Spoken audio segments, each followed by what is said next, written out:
semana pasada, específicamente el domingo, empezamos un tema que le di por título: nuestra fe está fundada en el poder de Dios.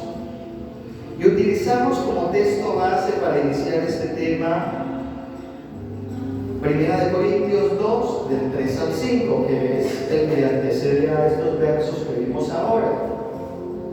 En esa palabra dice la Escritura: y estuve entre vosotros con debilidad y mucho temor y temblor. Y ni mi palabra ni mi predicación fue con palabras persuasivas ni humana sabiduría, sino con demostración del Espíritu y de poder, para que nuestra fe no esté fundada en la sabiduría de los hombres, sino en el poder de Dios.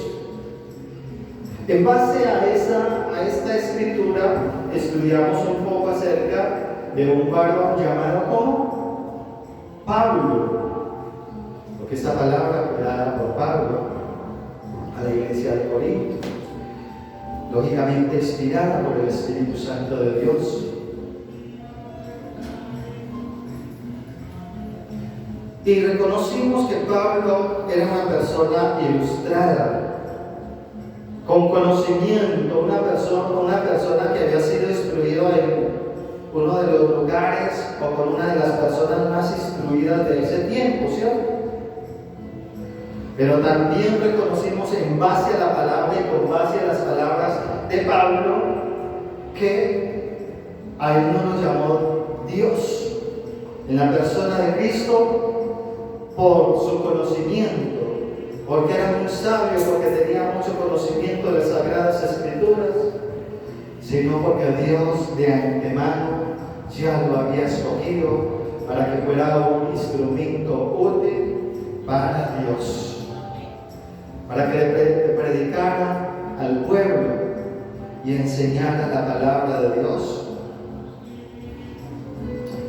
El mismo Pablo reconoció que él tenía mucho conocimiento, pero que Dios permitió una debilidad en él para que no se enalteciera, para que no se creciera, para que no se levantara como se están levantando los profetas de hoy, como se están levantando los apóstoles de hoy, que se creen super espirituales, que se creen la última Coca-Cola del desierto, los más sabios. Dios le permitió una debilidad a Pablo para que Pablo estuviera todo el tiempo reconociendo que dependía de Dios. La Biblia dice que Pablo le dijo 3 veces que le quitara esa debilidad. Y Dios le contestó: bástate, mi amor. Dice: mi amor es todo lo que necesitas. Y él comprendió que esto era necesario. Mi hermana ayer me decía que en algunas ocasiones había contendido con Dios, porque muchas veces tenía caídas, tenía problemas, tenía dificultades. Pero yo le decía que es necesario. Y le recordé las palabras del apóstol Pablo que decía, del Señor al apóstol Pablo, que le decía: bástate mi gracia, porque mi poder se perfecciona en la debilidad de los hombres, ¿cierto? Pablo entonces reconoció que él no había sido llamado por su sabiduría, por su entendimiento. Aunque él decía: sin embargo hablamos sabiduría entre los que han alcanzado madurez, y sabiduría no de este siglo ni de los príncipes de este siglo que perecen, mas hablamos la sabiduría de Dios, el misterio, la sabiduría oculta, la cual predestinó antes de los siglos, para nuestra gloria, la que ninguno de los príncipes de este siglo conoció, porque si la hubieran conocido, nunca habrían crucificado al Señor. La sabiduría con la que nosotros entramos en este lugar no es sabiduría de hombres, no es nuestra. No es porque nosotros seamos muy estudiados. No. Es porque el Señor es el que nos está entregando esa palabra exacta que debemos llevar a la iglesia. Esa palabra exacta que nosotros debemos llevar. Entonces, vimos este personaje y quedamos que hoy vamos a ver otro personaje, ¿verdad? Otro personaje bíblico que fue lleno del poder del Espíritu Santo de Dios. Pero que ese personaje era del Antiguo Testamento, y para comparar que Dios se ha movido durante todo el tiempo y ha escogido diferentes perfiles de personas para demostrar que Él no hace acepción de personas. Este personaje fue Jeremías, el cual aceptó el llamado del Señor. Cuando Dios le llamó, le dio poder para predicar la palabra, le dio poder del Espíritu Santo. Ese poder, como lo hemos visto, no era un poder para exaltarnos y para glorificarnos, porque Jeremías nunca se glorificó a sí mismo, nunca se exaltó a sí mismo. Ese poder era para exaltar a Dios. Jeremías pudo experimentarlo, así lo enseña la Biblia, según lo declarado por el mismo profeta en su libro, en el capítulo 20, del 7 al 10. Busquemos entonces Jeremías 20, del 7 al 10.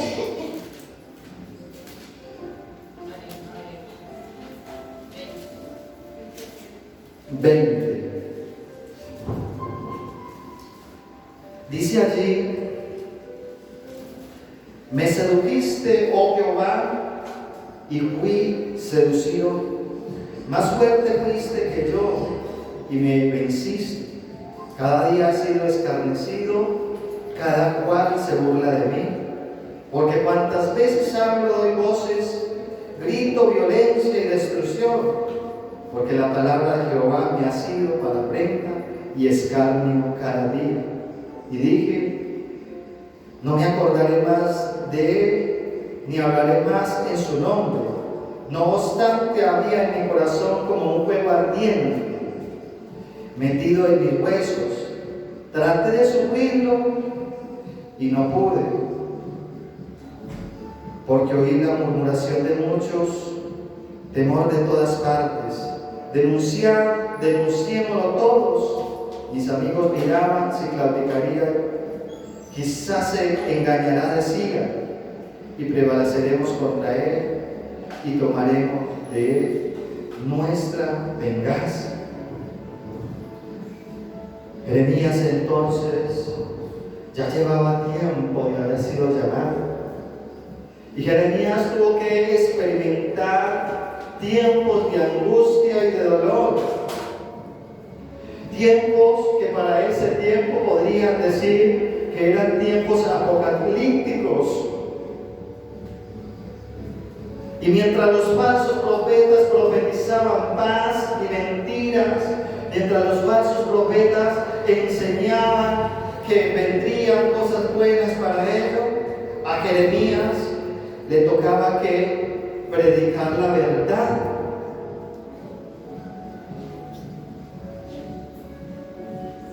Y toda esa revelación Jeremías la recibió de parte de Dios, porque la Biblia dice que cuando Dios le hizo el llamado, Jeremías inmediatamente se asustó, y lo podemos ver en el primer capítulo. Y yo le invito a que leamos un poco acerca del capítulo 1. Dice el verso 1: las palabras de Jeremías, hijo de Hilcías, de los sacerdotes que estuvieron en Anatot, en tierra de Benjamín, palabras de Jehová que vino en los días de Josías, hijo de Amón, rey de Judá, en el año 14 de su reinado. Le vino también en días de Joacim, hijo de Josías, rey de Judá, hasta el fin del año 11 de Sedequías, hijo de Josías, rey de Judá, hasta la cautividad de Jerusalén en el mes quinto. Vino pues palabra de Jehová a mí diciendo, escuchen bien lo que el Señor les dijo: antes que te formase en el vientre te conocí, y antes que naciese te santifiqué. Te di por profeta a las naciones, y yo dije, Señor Jehová, he aquí no sé hablar, porque soy ¿qué? Niño. Y me dijo Jehová, no digas soy un niño, porque a todo lo que te envíe irás tú, y dirás todo lo que te mande. No temas delante de ellos, porque contigo estoy para librarte, dice Jehová. Y extendió Jehová su mano y tocó mi boca, y me dijo Jehová, he aquí, he puesto mis palabras en tu boca. Mira que te he puesto en este día sobre naciones y sobre reinos, para arrancar y para destruir, para arruinar y para derribar, para edificar y para plantar. La palabra de Jehová vino a mí diciendo, ¿qué ves tú, Jeremías? Y dije, veo una vara de almendro.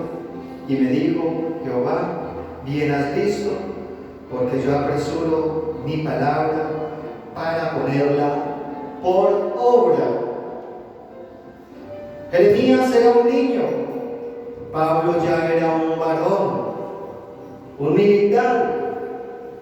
Jeremías no tenía conocimiento hasta tal punto que él declaró y le dijo, ay Señor, ¿cómo es que tú piensas mandarme como profeta? La palabra profeta es aquel que habla de parte de otro. En este caso sería de parte de Dios. Entonces él decía, ¿cómo es que tú piensas mandarme? Jeremías en su corazón pudo haber pensado, ¿acaso no hay personas más estudiadas? ¿Acaso no hay personas más capaces? ¿Por qué tengo que ir yo?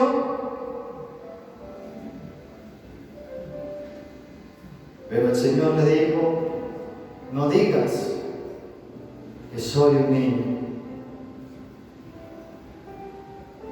Hace 8 días yo le decía que hay niños de edad física y hay niños de tiempo espiritual, ¿cierto? De edad espiritual.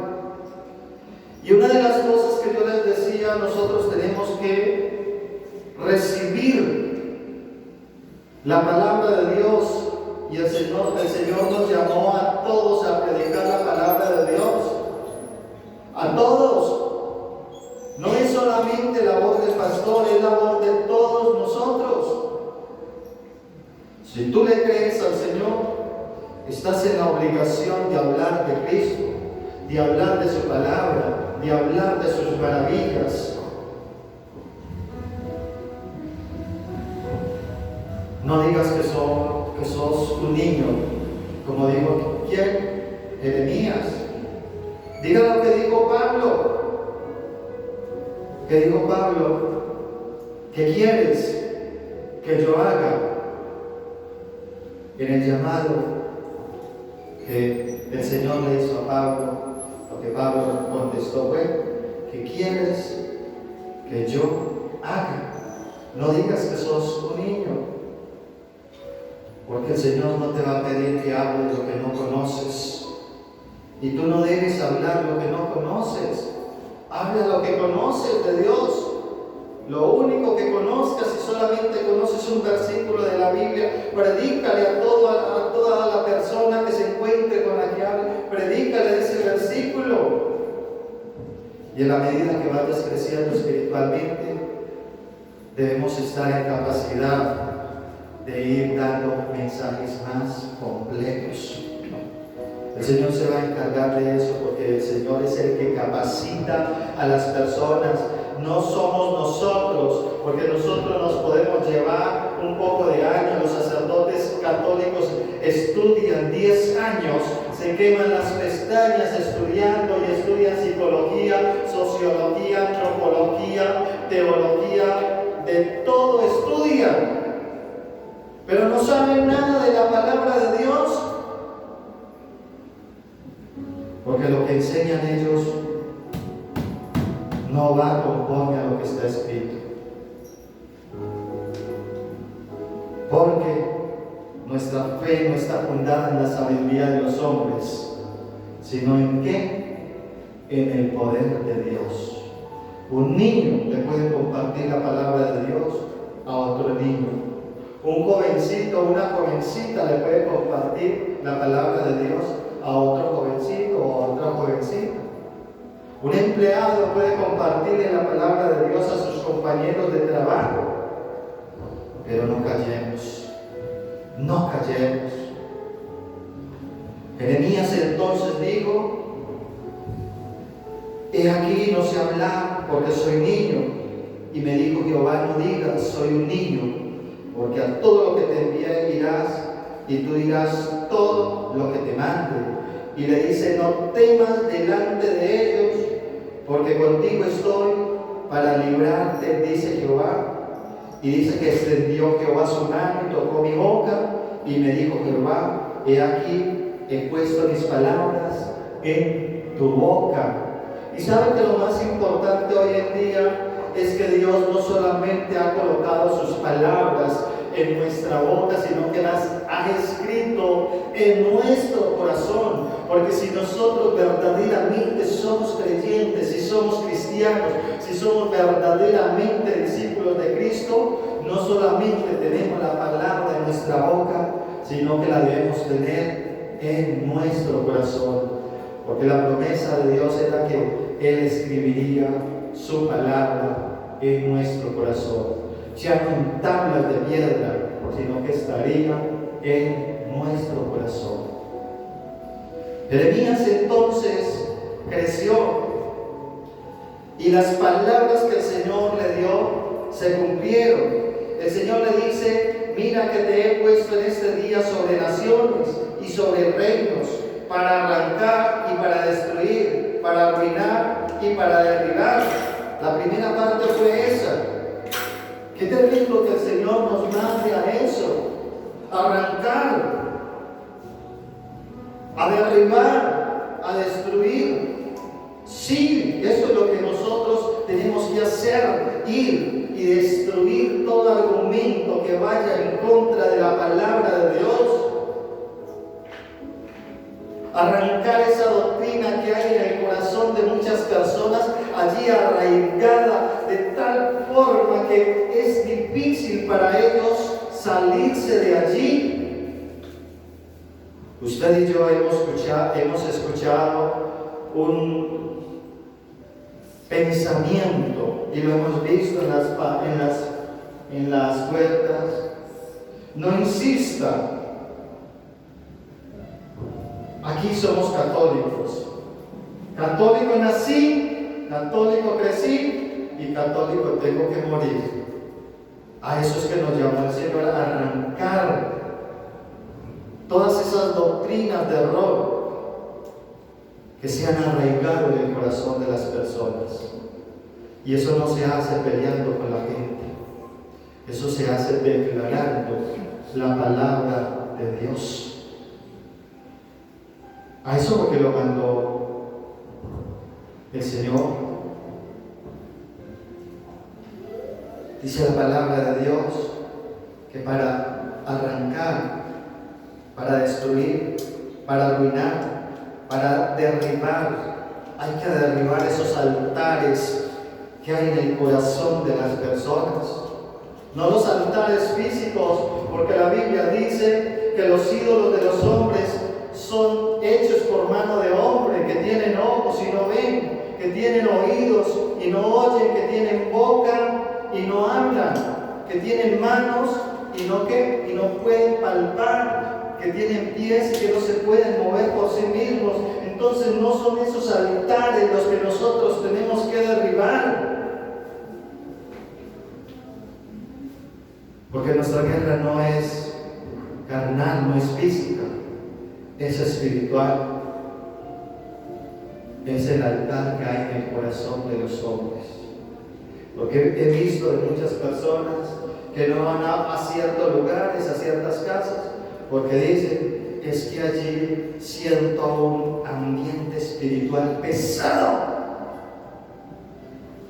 Y uno les pregunta, ¿por qué? Pastor, es que desde que uno entra en la casa, hay ídolos por todas partes. Cuando yo voy a mi casa en Quinchía, donde mi madre, el altar, ¿sabe dónde está? En los pies, donde quedan los pies de mi cama. Ahí queda el altar de mi casa. ¿Usted se imagina si yo llego allá a destruir ese altar? Ella nunca se va a convertir.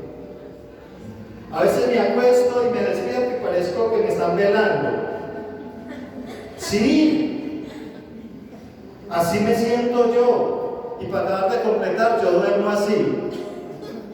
Casi siempre me acuesto así y así amanezco. Y mi mamá muchas veces me ha dicho, ¿usted por qué tiene que dormir así? Así solamente duermen los muertos. Y el altar está ahí.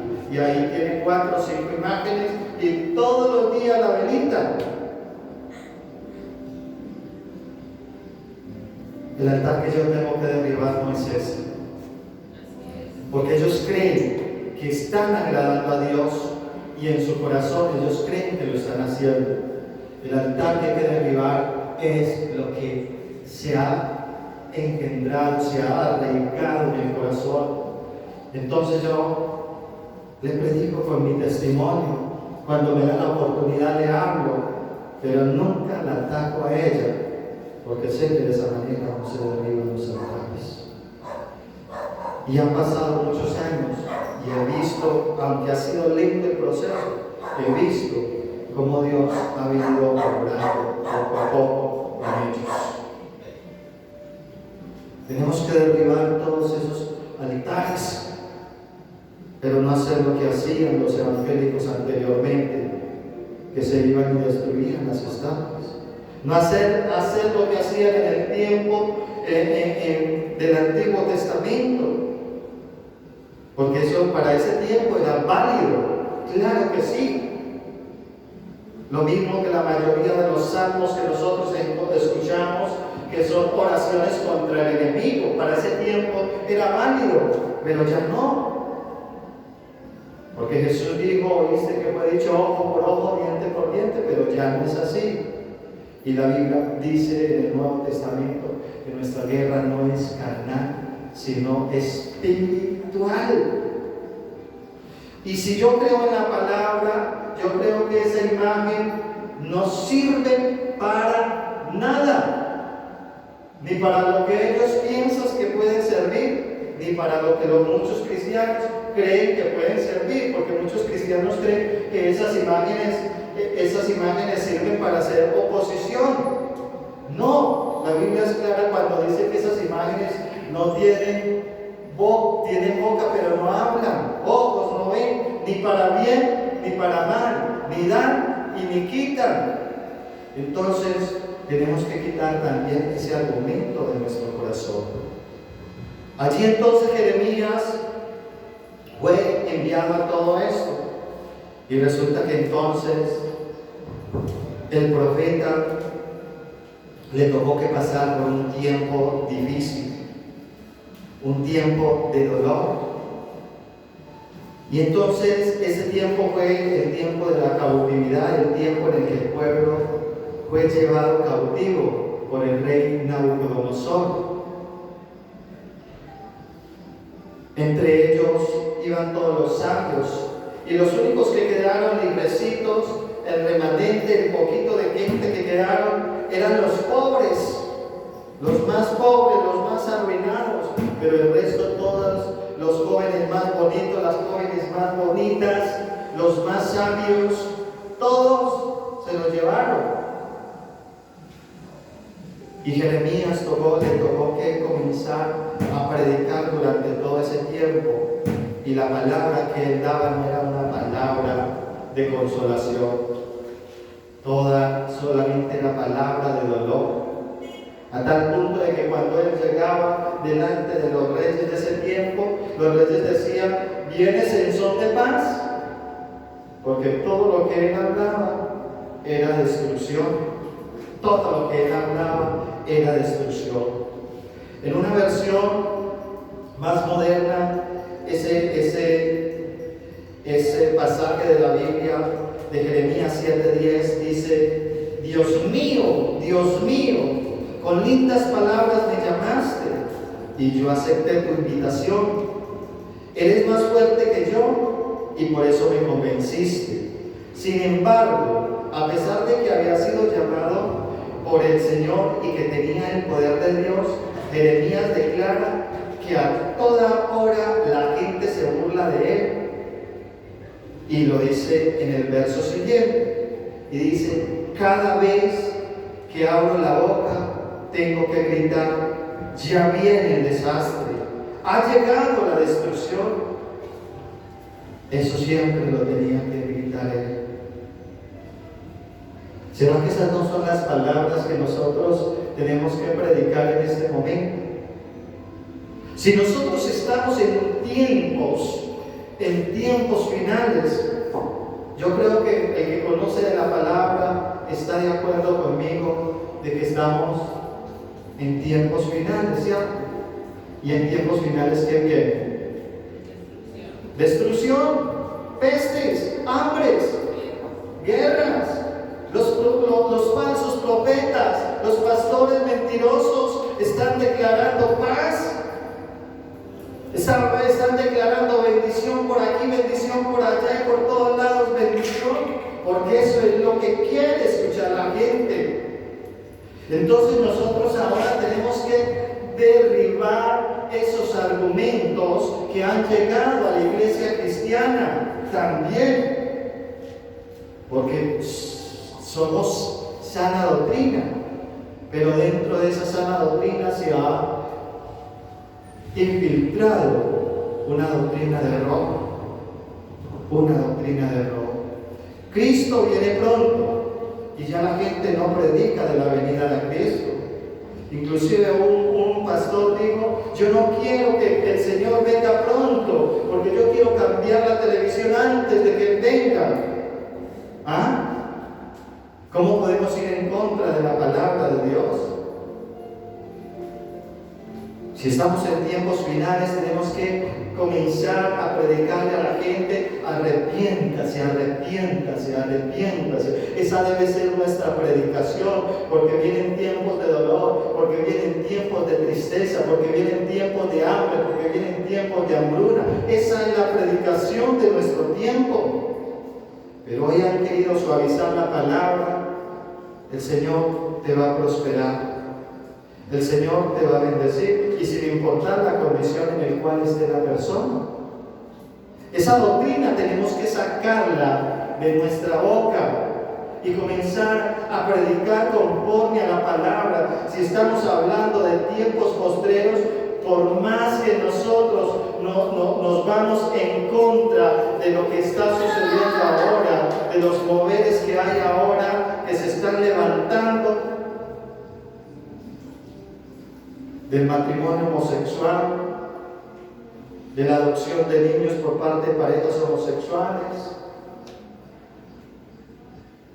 del aborto y de todo eso, por más que nos vamos en contra, esto cada día va a ser mayor, va a ser peor.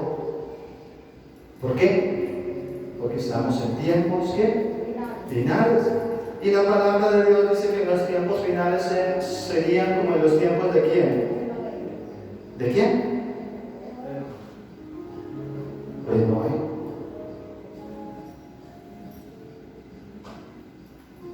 Y encontramos iglesias que están haciendo protestas, que se están uniendo a los manifestantes en contra de todos estos moveres. Eso es tan ridículo como ir en contra de la palabra de Dios, porque se tiene que cumplir la palabra de Dios. ¿Por qué mientras están haciendo eso, por qué no están doblando rodillas para que Dios los libre de caer en esa situación? ¿Verdad? Estamos en tiempos difíciles. Y si nosotros salimos a predicar eso, nos va a pasar lo mismo que le pasó a Jeremías cuando dice allí: cada vez que abro la boca tengo que gritar, ya viene el desastre, ha llegado la destrucción. Y cada que nosotros predicamos eso, la gente se va a burlar de nosotros, pero no importa, porque ese es el mensaje que tenemos que predicar en este momento, para que la gente verdaderamente se arrepienta, se convierta. Porque si se sigue predicando esa palabra suavizada, esa palabra que se está sacando en las iglesias, doctrina de la prosperidad, apostolado, profetas y todas estas cosas, créame que son muchos los que se van a perder. Porque van a venir a la iglesia ¿a qué? A que le profeticen de paz, de amor, a que le digan quién, si el Señor le va a dar esposo, ahora sí, el Señor le dice que le va a dar casa, carro. Ese va a ser el resultado, pero no se van a enamorar de Dios. Jeremías entonces pasó por momentos difíciles. Y en el verso 9, en esta versión dice: hay días en que quisiera no acordarme más de ti, ni anunciar más tus mensajes, pero tus palabras arden dentro de mí, son un fuego que me quema hasta los huesos. He tratado de no hablar, pero no puedo quedarme callado. No puedo quedarme callado. Tal vez muchas veces a nosotros nos ha pasado lo mismo. No queremos hablar porque sabemos que la verdad es que estamos en tiempos finales.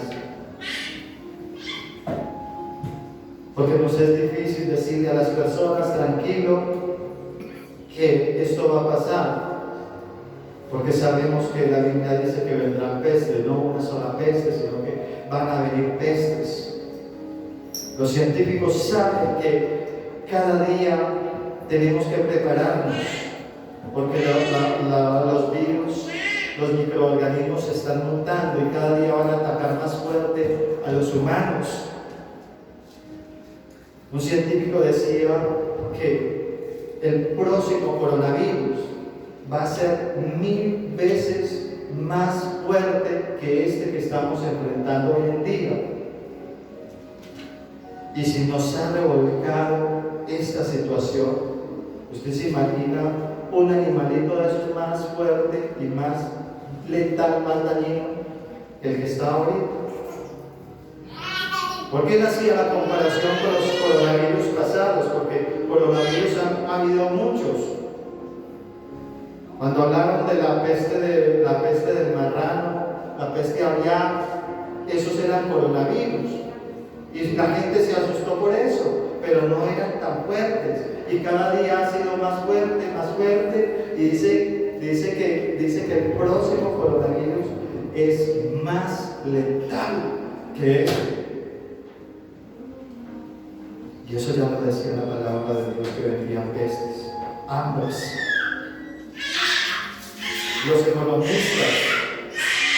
Los economistas a nivel mundial están diciendo que el mundo tiene que prepararse para un descenso económico brutal. La economía a nivel mundial ha caído y para sobreponerse no va a ser fácil. Colombia quedó endeudada. Todas las naciones están endeudadas, tuvieron que sacar sus ahorros. Para volverse a recuperar va a ser más difícil. Vienen tiempos en los que nos vamos a sentir apretados por los impuestos que van a imponer los gobiernos. Entonces no podemos venir y decirle a la gente: no se preocupe que esto va a pasar. No se preocupe que esto va a pasar. Tenemos que hablarle con la palabra de Dios. Mira, la Biblia dice en el libro de Mateo 24 y 25, que en los postreros tiempos vendrán hambre, peste, destrucción, falsos maestros, falsos hermanos, falsos profetas, que todo esto tendría que pasar, que vendrían hambres. Están hablando de las langostas como un bicho que está dañando cosechas y que está recorriendo países y destruye. Y esto es algo de hablar la palabra de Dios. Entonces no podemos suavizar la palabra. Hablemos la palabra que es lo que el Señor nos ha mandado. No importa que la gente se burle de nosotros. No importa que tengamos que dejar atrás todo nuestro conocimiento, todo nuestro razonamiento y tomemos verdaderamente la palabra de Dios. Cuando tenemos el Espíritu Santo, no importa cuál sea el mensaje que el Señor nos dé, aun si ese mensaje es motivo de burla o por eso se han de apartar la gente que amamos, con todo esto seguiremos predicando con poder de Dios, su santa palabra. Así lo vivió el profeta Jeremías. Él dice allí, la gente en tono burlón me grita, mire, hay terror por todas partes. También los oigo cuando dicen, vamos a denunciarlo. Hasta mis mejores amigos quieren que yo cometa un error. Buscan cómo ponerme una trampa para derrotarme y vengarse de mí. No importa que se burlen de nosotros. No importa que nos digan ustedes un fanático porque está hablando del apocalipsis o de estas cosas. No importa. Pero prediquemos lo que es. La palabra como es. Hablemos de las palabras que Cristo nos dejó. No importa si el mundo quiere o no recibir el mensaje, si por predicar la palabra se burlan de nosotros o aún nos desechan. No importa cuál sea el mensaje, si es de bendición o de condenación, no importa a cuántos se le predique, si a 1000 o a una persona. Si tenemos el poder del Espíritu Santo, seguiremos predicando con la misma pasión, tomando como ejemplo las palabras del apóstol Pablo cuando dijo, porque no me avergüenzo del Evangelio, porque es poder de salvación a todo aquel que cree. ¿Sabe que nosotros muchas veces con mucha libertad vamos y le damos una promesa a la gente? De las promesas de bendición, ¿cierto? Que conocemos. Y le decimos, mira, el Señor te dice esto y esto y esto. Ay, las personas quedan felices. Qué palabras tan bonitas las que me dijo la hermana o el hermano o el vecino. Pero también tenemos que ir a decir, el Señor te dice, arrepiéntase porque el reino de los cielos está ya en este lugar. Estamos a las puertas del fin y necesitamos que te conviertas, porque si no te vas a perder. Tengamos en cuenta también las palabras en 2 de Timoteo 1:8 que dice, por tanto no te avergüences de dar testimonio de nuestro Señor, ni de mí preso suyo, sino participa de las aflicciones por el Evangelio según el poder de Dios. También podemos considerar Romanos 5:5, la parte B, que dice, y la esperanza no avergüenza, porque el amor de Dios ha sido derramado en nuestros corazones por el Espíritu Santo que nos fue dado. La esperanza. ¿Cuál es la esperanza que nosotros tenemos? Una ciudad celestial, ¿verdad? Pero antes de llegar a esa ciudad celestial tienen que pasar tantos acontecimientos que muchas veces para nosotros es difícil declararnos a la gente, confesar a la gente la palabra. Quiero concluir este mensaje con las palabras de Pablo a Timoteo, y para esto utilizaré la versión en lenguaje actual, en 2 de Timoteo, si lo tienen ahí, quieren seguirlo en su Biblia, 2 de Timoteo, capítulo 1, del 11 al 14.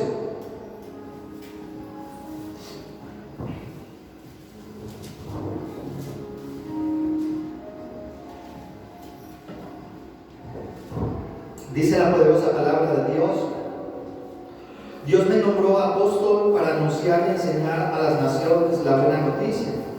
Por eso mismo estoy sufriendo ahora, pero no me avergüenzo de lo que me pasa, porque yo sé bien en quién he puesto mi confianza.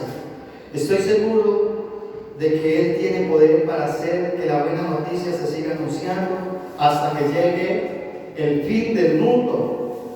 Las enseñanzas que te he dado son un buen ejemplo de lo que debes hacer. No dejes de confiar en Dios y en el amor que tenemos por estar unidos a Jesucristo. No permita que nadie contradiga la buena enseñanza que recibiste. Dios ha encargado ese trabajo. Dios te ha encargado ese trabajo y el Espíritu Santo te ayudará a hacerlo. Entonces, no importa que tengamos que pasar por aflicciones como las que pasó Jeremías para cumplir la palabra de Dios. No importa que tengamos que ser burlados para hablar de la palabra de Dios, pero seguiremos predicando la palabra hasta, dice la Biblia, hasta el fin. Hasta el momento que tengamos que partir, hasta el momento que tengamos que cerrar nuestros ojos, sea porque muramos o sea porque el Señor nos levante, hasta ese momento sigamos predicando la sana palabra. El apóstol Pablo le decía allí a Timoteo: no permitas que nadie contradiga la palabra de Dios, no permita que nadie venga con otro argumento diferente, no lo permitas. Tenemos que seguir con la sana doctrina. Y si en este lugar, mis hermanos, se han introducido doctrinas de error, porque pueden haber doctrinas de error que con el tiempo se han introducido, porque en muchas de nuestras iglesias se han introducido doctrinas de error, pequeñas chispitas que están haciendo daño, tenemos que arrancarlas, sacarlas. Y tenemos que disponer nuestro corazón para desaprender y para volver a aprender la palabra pura, la palabra tal y como es. Oremos.